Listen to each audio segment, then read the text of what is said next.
Halo, selamat datang kembali. Di channel ini kita sering ngebahas hal-hal tersembunyi yang jarang disorot dari kartun SpongeBob. Dari error animasi, fakta unik, sampai detail yang jarang disadari penonton.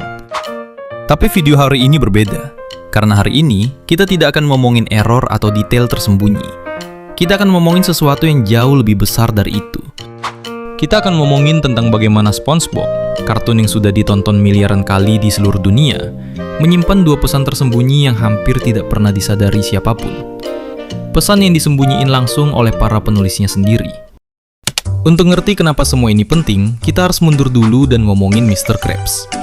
Di season 1 sampai season 5, Mr. Krabs itu karakter yang kompleks. Dia serakah, dia cinta uang, tapi dia masih punya batas. Dia masih peduli sama SpongeBob. Dia masih bisa jadi karakter yang simpatik di saat-saat tertentu. Dan SpongeBob adalah karakter yang selalu nurut sama Mr. Krabs.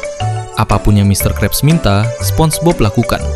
Tanpa pertanyaan, tanpa perlawanan. Di mata penonton, ini kelihatan normal. SpongeBob adalah karyawan yang setia. Mr. Krabs adalah bos yang tegas tapi masih bisa ditoleransi. Hubungan mereka terasa wajar untuk ukuran kartun anak-anak. Tapi ada yang salah dengan dinamika ini. Dan para penulis SpongeBob sepertinya sadar akan hal itu jauh sebelum penonton menyadarinya. Coba pikirin sejenak. SpongeBob adalah karakter yang digambarkan sebagai sosok yang baik hati, tidak mau menyakiti siapapun, dan selalu berusaha melakukan hal yang benar. Tapi di saat yang sama, dia rela melakukan apapun yang Mr. Krabs perintahkan, tanpa mempertanyakan apakah itu benar atau salah. Itu bukan karakter pahlawan, itu karakter yang terlalu patuh, yang kesadaran moralnya bisa dimatikan begitu saja oleh perintah dari atasannya. Dan masalah ini mencapai puncaknya di satu episode. Episode yang menjadi titik balik bukan hanya bagi SpongeBob sebagai karakter, tapi bagi seluruh serial ini. Episode itu adalah Plankton's Regular, dan ini yang terjadi di dalamnya. Di episode ini, Plankton akhirnya punya satu pelanggan tetap, satu orang yang datang setiap hari dan membeli cam dengan setia. Buat pertama kalinya dalam hidupnya, Plankton ngerasa bahwa usahanya dihargai, bahwa dia tidak sepenuhnya gagal. Tapi Mr. Krabs tidak bisa menerima itu. Bukan karena Plankton mengancam bisnisnya. Satu pelanggan tidak akan menghancurkan Krusty Krab. Tapi karena Mr. Krabs tidak bisa membiarkan Plankton merasakan keberhasilan dalam bentuk apapun. Jadi Mr. Krabs memerintahkan SpongeBob untuk menyabotase pelanggan satu-satunya Plankton itu. Dan SpongeBob, seperti biasa, melakukannya. Tanpa pertanyaan, tanpa keberatan. Di akhir episode terungkap bahwa pelanggan itu sebenarnya adalah orang yang dibayar oleh istri Plankton, Karen, untuk pura-pura menyukai cam. Bukan karena cam itu enak, tapi karena Karen tidak tega melihat suaminya terus-menerus gagal dan depresi. Itu adalah satu-satunya kebahagiaan yang Plankton punya. Kebahagiaan yang bahkan dibangun di atas kebohongan yang penuh kasih sayang. Dan SpongeBob menghancurkan itu atas perintah Mr. Krabs. Ini adalah titik terendah SpongeBob sebagai karakter utama serial ini. Bukan karena dia jahat, tapi karena dia terlalu patuh untuk berhenti dan bertanya, apakah yang dia lakukan itu benar? Dan para penulis SpongeBob sepertinya sadar bahwa mereka telah membuat karakter utama mereka melakukan sesuatu yang tidak bisa dimaafkan begitu saja. Setelah Plankton's Regular, sesuatu berubah.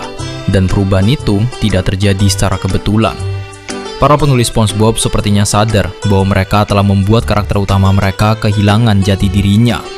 SpongeBob yang selama ini digambarkan sebagai sosok yang baik hati dan tidak mau menyakiti siapapun, telah rela menghancurkan satu-satunya kebahagiaan makhluk paling kesepian di Bikini Bottom hanya karena diperintah bosnya. Dan mulai dari episode berikutnya, SpongeBob berubah. Di episode The Krabby Chronicle yang tayang setelah Plankton's Regular, Mr. Krabs memaksa SpongeBob untuk menulis kebohongan tentang teman-temannya di koran demi keuntungan bisnis. SpongeBob melakukannya, tapi untuk pertama kalinya dia merasa jijik dengan apa yang dia lakukan. Dan di akhir episode, SpongeBob melawan. Dia menulis kebenaran tentang Mr. Krabs dan kekejamannya.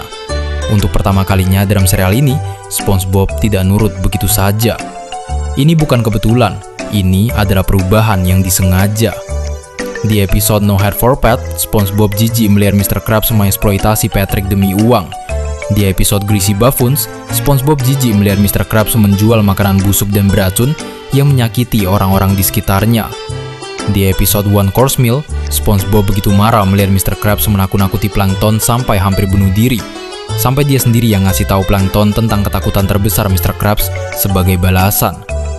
Dan puncaknya ada di episode The Son of Money, ketika Mr. Krabs menyeret Jerry keliling kota dan terus-menerus menyakitinya demi mencuri uang dari orang-orang. SpongeBob tidak lagi sekedar jijik, dia bertindak. Dia membiarkan gelombang koin menghantam Mr. Krabs sampai dia dirawat di rumah sakit. SpongeBob yang dulu nurut tanpa pertanyaan berubah menjadi SpongeBob yang berani melawan bosnya sendiri, yang punya batas, yang punya kesadaran moral yang tidak bisa dimatikan begitu saja oleh perintah dari atasannya. Dan semua perubahan itu dimulai dari satu episode, Plankton's Regular. Para penulis SpongeBob sepertinya sadar bahwa mereka telah membuat karakter utama mereka terlalu patuh dan terlalu jahat. Dan semua episode setelah Plankton's Regular adalah upaya mereka untuk menebus itu, untuk menunjukkan kepada penonton bahwa SpongeBob adalah pahlawan, bukan pengikut setia dari bos yang semakin lama semakin kejam. Tapi apakah perubahan SpongeBob itu cukup? Atau ada sesuatu yang lebih besar yang sedang terjadi di balik layar serial ini? Untuk menjawab pertanyaan itu, kita perlu ngomongin satu episode yang selama ini dianggap sebagai episode biasa tentang Mr. Krabs yang serakah. Tapi sebenarnya jauh lebih dalam dari itu. Episode itu adalah Selling Out.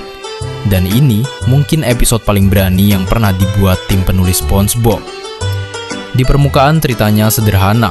Mr. Krabs menjual Krusty Krab ke korporasi besar bernama Krabby Mondays, yang kemudian mengubah restoran ikonik itu menjadi tempat yang steril, palsu, dan tidak berjiwa. Mr. Krabs pergi berlibur. SpongeBob dan Squidward terpaksa bekerja di bawah sistem baru yang mengekang kreativitas mereka. Dan pada akhirnya, Mr. Krabs kembali dan membeli Krusty Krab kembali. Cerita yang sederhana, tapi kalau kalian perhatiin lebih dalam, setiap karakter di episode ini adalah representasi dari orang nyata di balik layar SpongeBob. Mr. Krabs adalah Stephen Hillenburg, kreator asli SpongeBob yang mencintai karyanya dengan sepenuh hati, yang membangun Krusty Krab dari nol dan memberikan jiwanya ke dalam setiap detail serial ini. Carl adalah Paul Tibbitt, produser yang mengambil alih kendali SpongeBob setelah Hillenburg mengundurkan diri setelah The SpongeBob Movie di tahun 2004. Di episode ini, Carl digambarkan sebagai sosok yang tidak punya visi sendiri, yang hanya mengikuti perintah dari atasannya dan tidak peduli dengan jiwa dari apa yang dia kelola. Howard Blandy dan para eksekutifnya adalah Nickelodeon, korporasi yang terus menekan agar SpongeBob diproduksi demi keuntungan, meskipun Hillenburg sendiri ingin serial ini berakhir dengan indah setelah The Movie. Mereka tidak peduli dengan kualitas atau visi kreatif, yang mereka pedulikan hanya angka dan keuntungan. Dan SpongeBob serta Squidward adalah para fans atau bahkan para pengisi suara yang harus terus bekerja di bawah sistem yang berubah, yang tidak punya pilihan selain mengikuti aturan baru yang ditetapkan oleh orang-orang yang tidak benar-benar memahami apa yang membuat SpongeBob istimewa. Krabby Mondays adalah SpongeBob pasca movie. Serial yang dilanjutkan bukan karena passion atau visi kreatif, tapi karena tekanan korporasi yang tidak mau melepaskan franchise yang menghasilkan miliaran dolar. Artinya, para penulis SpongeBob di dalam episode yang tayang di Nickelodeon secara terselubung menyindir Nickelodeon sendiri. Mereka menyembunyikan kritik mereka di dalam kartun anak-anak yang diproduksi oleh perusahaan yang mereka kritik.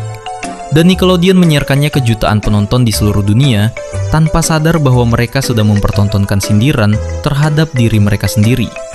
Ini bukan teori yang dibuat-buat, ini adalah pola yang terlalu spesifik untuk menjadi kebetulan. Setiap karakter di episode ini punya padanannya di dunia nyata. Setiap konflik di episode ini mencerminkan konflik nyata yang terjadi di balik layar SpongeBob. Dan pesan yang tersembunyi di dalamnya terlalu jelas untuk diabaikan. Jadi, kalau kalian satukan dua teori ini, gambarannya menjadi sangat jelas. SpongeBob adalah serial yang pernah punya visi yang murni dari penciptanya. Serial yang lahir dari kecintaan Stephen Hillenburg terhadap kehidupan laut, yang dia tuangkan ke dalam setiap karakter, setiap lokasi, dan setiap detail kecil yang membuat Bikini Bottom terasa hidup dan nyata. Tapi tekanan korporasi mengubah segalanya. Nickelodeon tidak mau melepaskan franchise yang menghasilkan miliaran dolar. Dan SpongeBob terus diproduksi jauh melewati batas yang Hillenburg inginkan. Para penulis yang tersisa hanya bisa menyuarakan frustrasi mereka melalui episode-episode yang mereka tulis. Acquaintance Regular adalah episode di mana mereka sadar bahwa mereka telah membuat karakter utama mereka kehilangan jati dirinya. Terlalu patuh, terlalu jahat, terlalu jauh dari SpongeBob yang seharusnya. Dan semua episode setelahnya adalah upaya untuk mengembalikan SpongeBob menjadi pahlawan yang seharusnya dia jadi. Selling out adalah cara mereka berteriak kepada dunia bahwa apa yang terjadi pada SpongeBob setelah The Movie bukanlah yang mereka inginkan. Bahwa ada orang-orang di balik layar yang masih peduli dengan jiwa dari serial ini, yang masih ingat kenapa SpongeBob dibuat dan apa yang membuatnya istimewa. Dan mungkin itulah yang membuat SpongeBob tetap hidup di hati jutaan penonton sampai hari ini. Bukan karena Nickelodeon mempertahankannya, tapi karena jiwa yang ditanamkan Hillenburg di dalamnya terlalu kuat untuk hilang begitu saja. Kalau ada informasi yang kurang tepat dari yang gue jelasin tadi, boleh koreksi di kolom komentar. Gue selalu terbuka buat masukan kalian. Dan kalau kalian punya teori SpongeBob lain yang belum pernah dibahas, komen di bawah, siapa tahu jadi konten berikutnya. Subscribe dan nyalain notifikasi biar tidak ketinggalan konten selanjutnya. Sampai ketemu di video berikutnya.